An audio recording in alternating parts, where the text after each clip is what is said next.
네, 반갑습니다. 11월 2일 월요일 장중시황 전달해 드리도록 하겠습니다. 드디어 11월 달이 되었습니다. 계절이 바뀌는 게 정말, 순간이죠? 하는 순간 벌써 11월 됐는데, 자, 일단은 11월의 첫날 출발은 상큼한 것 같습니다. 아무래도 이제, 지난 주말에 외국인들이 너무나 많이 팔았기 때문에 거기에 대해서 어느 정도 복구에 대한 움직임이 나오지 않겠느냐. 자, 그런 전망을 좀 해드렸었는데요. 그런 움직임들이 지금 잘 나오고 있는 것 같은 그런 느낌인 것 같습니다.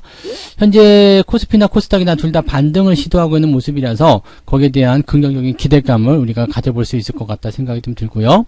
외국인 매수가 과연 이제 돌아올 수 있을 것인가, 이런 부분들인데, 일단 오전 동안에는 매수세를 조금 확장하고 있었는데요. 지금 또 다시 또 변동성 보이거든요. 그러니까 오르고 내리고 하는 모양새, 이 속에서 주가를 상승시킬 수 있는 원동력, 즉 외국인의 매수가 계속 유입될 수 있을 것인지, 거기에 대한 부분도 알아보도록 하겠습니다. 이번 주는 일단 주중 변수가 있어요. 미국 대선이 있기 때문에 거기에 따른 변수는 일단 경계를 해야 될 것이다 라고 말씀드릴 수 있겠습니다.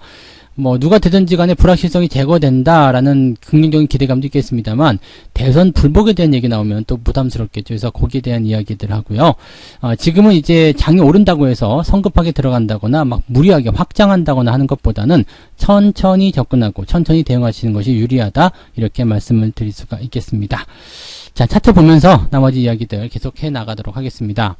현재 종합주가지수 상황 보게 되시면은요, 전일 너무 많이 하락을 했었기 때문에 반등 나오는 게 굉장히 약해 보일 수도 있습니다.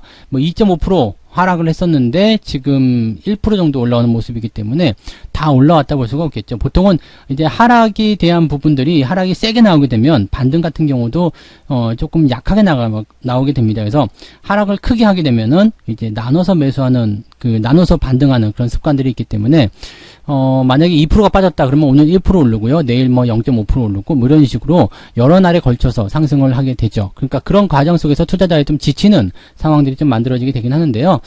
일단 시장이 추가적인 하락이 나오지 않고 반등하고 있다는 것에 대해서는 우리가 긍정적으로 볼만한 이유가 되겠다 판단하시면 되겠습니다. 종합주가지수가 일단 반등을 한 이유는 수급에 달려있다고 볼 수가 있겠습니다만은, 지난 금요일 주가가 많이 하락한 이유 중에 하나가 외국인들이 1조 원을 넘게 매도했기 때문이다라고 보시면 되는 건데, 이 부분이 오늘은 추가적인 매도로 이어지지 않고 있다는 것이 이제 시장의 긍정적인 심리 요인으로 작용되었다 보시면 되겠습니다. 자, 그렇다면 시장이 일단은 저점 지지대를 지켜줄 수 있을 것인가에 대한 관심이 더 높아지겠죠. 지금은 2300포인트 정도 수준에서 이제 지지선이 만들어질 것이다 보여주고 있는 부분이고요.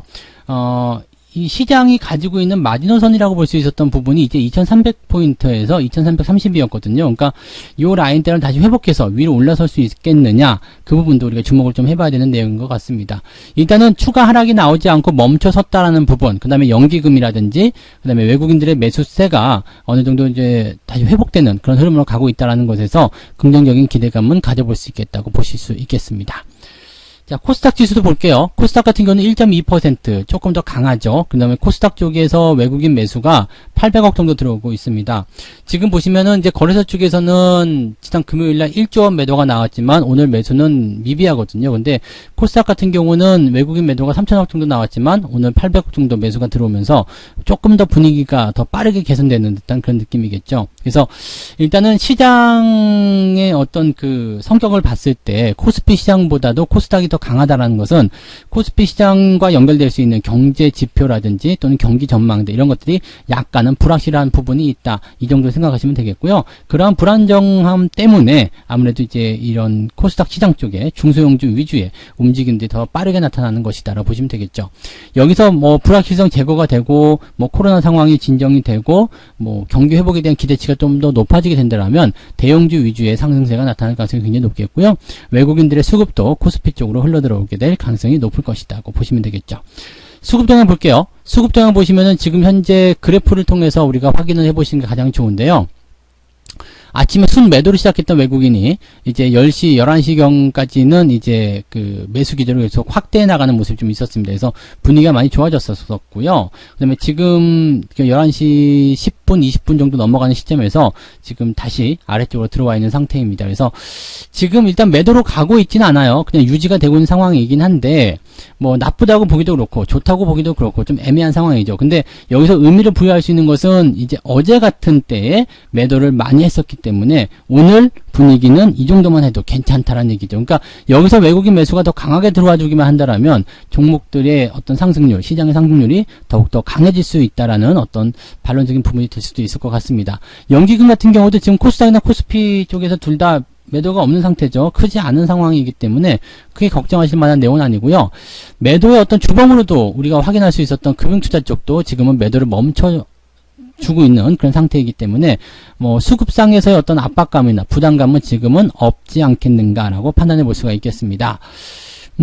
코스닥 쪽에서 보시면 외국인들 매수가 굉장히 강하게 유입이 되고 있는 모습이에요. 그러니까 지금 계속 매수 상향 조세가 진행되고 있기 때문에 코스닥 쪽에서 지금 800억 이 정도로 간다라면 1000억 원대 이상 순매수 기조 유지할 수 있을 것이다 판단되고 있습니다. 코스닥 쪽에 외국인들이 이렇게 많이 들어오게 되면은 일단 코스닥 시장이 더 강하게 오를 가능성이 높겠죠. 그리고 이제 내린 부분들도 어느 정도 회복이 되는 과정에 들어간다라면은 개별주 중소형주 위주의 종목군들 또는 또 어떤 재료를 가진 종목군들의 상승세가 더욱더 가팔라질 수도 있겠다라고 보시면 되겠습니다.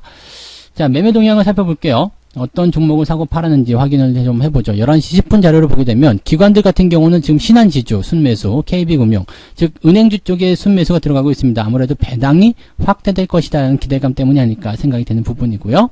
그 다음에 SK하이닉스에 대한 순매수 들어보고 있는데 하이닉스에 대한 추가 매수는 일단 위쪽으로 올라서는 시점에서 들어가시면 좋을 것 같아요. 그래서 하이닉스에 대한 관점은 일단 관망, 홀딩 요 정도만 보시면 될 것 같고요. 추가 상승이 나타나는 시점에서 매수 의견을 가져가시면 좋을 것 같습니다. LG화학이나 삼성전자 쪽에서는 순매도가 나타나고 있는데 삼성전자 같은 경우는 오늘 외국인 쪽 순매수가 들어올 거여서 큰 의미는 없는데 LG화학 같은 경우는 약간 경계를 좀 해야 되는 부분이 좀 있을 것 같아요. 그래서 그런 부분들 그 다음에 네이버라든지 현대차 이런 쪽에서는 아직 변동성이 계속 진행되고 있다라고 판단하시면 되겠습니다. 삼성 SDI도 오늘 큰 파로 올랐다가 다시 또 떨어지는 모습이긴 한데요. 아직까지는 지지선 위쪽이기 때문에 괜찮은 모습이죠. LG화학이나 삼성 SDI나 이제 배터리 쪽에서 일단은 움직임이 나오고 있는 거라고 판단하시면 되겠습니다. SK이노베이션도 지금 주가가 계속 하락세를 보여주고 있는데 유가의 하락과 그 다음에 배터리 관련한 부분에서의 어떤 불안감들 이런 것들이 주가의 하락세를 만들어내고 있다라고 생각하시면 될 것 같습니다. 뭐 그런 정도로 이제 기관들의 움직임이고요. 외국인들 같은 경우는 지금 순매수가 LG화학이 있습니다. LG화학이 있고요. 그 다음에 삼성전자 순매도 계속 나타나고 있네요. 근데 삼성전자의 순매도가 요 정도 나타난 거 있지만 끝나봐야지 알 것 같아요. 그 다음에 개인들의 매수가 삼성전자를 받치고 있는 것인지 아니면 그런 정도의 움직임을 보이면서 다시 외국인들의 매수를 끌어당길 수 있는 것인지 확인해 봐야 되겠죠. 아직은 외국인 매수가 코스피 쪽에 공격적으로 들어오지 않고 있기 때문에 삼성전자의 매도가 많이 나오는 것으로 확인이 되고 있다. 이렇게 판단하시는 게 맞습니다. 그래서 SK하이닉스라든지 이런 쪽에서 이런 부분이 있고요. 만약에 외국인들 매수가 유입이 돼서 밀어줄 수 있는 상황이 된다면 삼성전자와 하이닉스가 순매수로 바뀔 수 있다라고 판단하시면 되겠죠. 역시 은행주 쪽 매수 계속 들어가는 모습이고요. 포스코 같은 경우 이제 20만원대까지 떨어지면 매수를 좀 생각해도 되는데 그냥 바로 올라가 버리죠. 그래서 이 부분도 조금 우리가 아쉽다 이렇게 생각해 볼 만한 내용이 아닐까 생각되기도 합니다. 전체적으로 봐서는요. 일단 외국인 수급에 영향을 받는 기업들 같은 경우가 지금 현재 매도 유지를 하고 있다는 것이 시장에 조금은 부담을 주고 있다라고 생각하시면 될 것 같은데 이 외국인들의 수급이 계속 들어올 수 있겠는가 이 부분에 대해서는 우리가 이번 주 중반까지는 아직은 불확실하다고 보셔야 될 것 같아요. 그래서 수급을 가지고 투자하시는 분들이거나 대형주 쪽에 투자하시는 분들은요 이번 주 중반까지는 약간 흔들림이 나타날 수 있기 때문에 비중 확대에 대한 부분들 뭐 나쁘지 않겠습니다만 한꺼번에 많이 실어가는 전략들은 그렇게 좋지 않아요. 그러니까 조금씩 물량을 늘려나가시는 전략들이 지금은 필요하겠다라고 보여질 수 있겠고요. 매수를 할 때도요, 이렇게 한 방에 들어가시는 것이 아니라 그 가격적인 부분들에서 내가 원했던 가격보다 한두 호가 정도 아래쪽에 걸어 놓으시면은 아마 시장의 변동성을 이용해서 매수가 되지 않겠는가 생각합니다. 단 1%라도 조금 더 싸게 사면은 기분이 더 좋지 않으실까 이렇게 생각되는 부분이니까 그런 내용 좀 참고하시면 좋겠고요.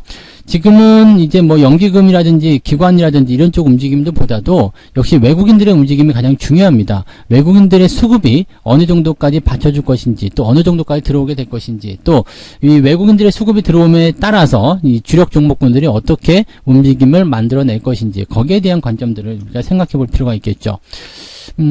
지금으로서는 일단 시장이 반등세를 보이고 있고 또 시장이 가지고 있는 어떤 체력적인 부분들이 나쁘다고 보여지지는 않습니다. 그래서 상승을 할 수 있는 기조들은 충분히 유지를 하고 있는 상황이긴 한데 이런 기조들이 이제 주중에 변수를 맞이했을 때, 즉 미국 대선이라는 변수를 맞이했을 때 이 계속 어떻게 유지해 나갈 수 있을 것인지, 또 이런 부분들이 뭐 크게 충격으로 다가오진 않을 것인지, 거기에 대한 관점들은 조금 고민해 볼 필요는 있을 것 같습니다. 그래서 이제 전략이랄 것도 없죠. 그냥 잘 지켜주는 거, 종목들 잘 보유해주는 전략들 유지해 주시면 되겠고요.